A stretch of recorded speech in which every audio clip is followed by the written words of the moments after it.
ఈ అమ్మాయిని చూస్తే మానవత్వం ఉండేవాడు ఎవడైనా సరే కలెక్టర్ దగ్గరికి పోయినా ఎవరి దగ్గరికి పోయినా ఎవ్వరు కూడా పట్టించుకోలేదంటే ఎంత బాధేస్తుందో, ఎంత మానవత్వం లేని ప్రభుత్వం మీరు ఒక్కసారి గుర్తుపెట్టుకోవాల్సిన అవసరం ఉంది.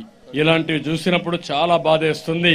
అందుకే నేను ఒక మాట అనగాను, మా వాళ్ళని అడిగితే లేదు సార్ మేము గవర్నమెంట్ వచ్చే వరకు ఒకటేసారి చెక్ ఇస్తాం, మన ప్రభుత్వం వస్తానే మళ్ళా ఇమ్మని. ఇప్పుడు 12 నెలలుంది, 36,000 రూపాయలు ఆవిడికి పింఛనివ్వడానికి ముందుకొచ్చింది పార్టీ. వాళ్ళని మనస్ఫూర్తిగా అభినందిస్తున్నా. కార్పొరేటర్ రాము గారు ఇస్తున్నారు, వారిని మనస్ఫూర్తిగా అభినందిస్తున్నా. అయితే జగన్మోహన్ రెడ్డి అడుగుతున్నా, ఈ రోజే మాట్లాడావు సెల్ఫీ తీసుకుంటే తెలుస్తుందని, ఇప్పుడే సెల్ఫీ ఛాలెంజ్ చేస్తున్నా, సమాధానం చెప్పమని కోరుతున్నా. ఇప్పుడు ఆ సెల్ఫీ కూడా ఒకటి తీసుకొని నేను మళ్లీ పెడతా. జగన్మోహన్ రెడ్డి మానవత్వం ఉంటే సమాధానం చెప్పు, నువ్వు మనిషివైతే సమాధానం చెప్పు.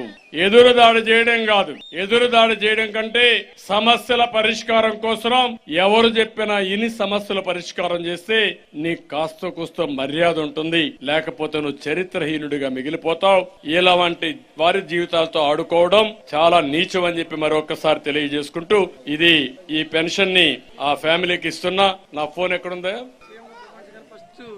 నా ఫోన్ తప్పకుండా మా తమ్ముడు మన ప్రభుత్వం వస్తానే ఫస్ట్ ఇవ్వాలని డెఫినెట్ గా ఫస్ట్ ఇస్తాం.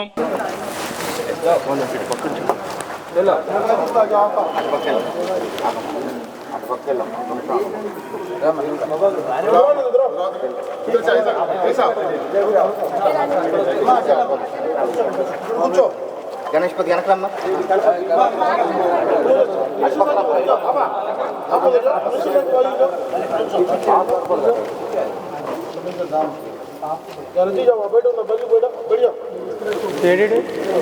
అరే ఇటెల్రా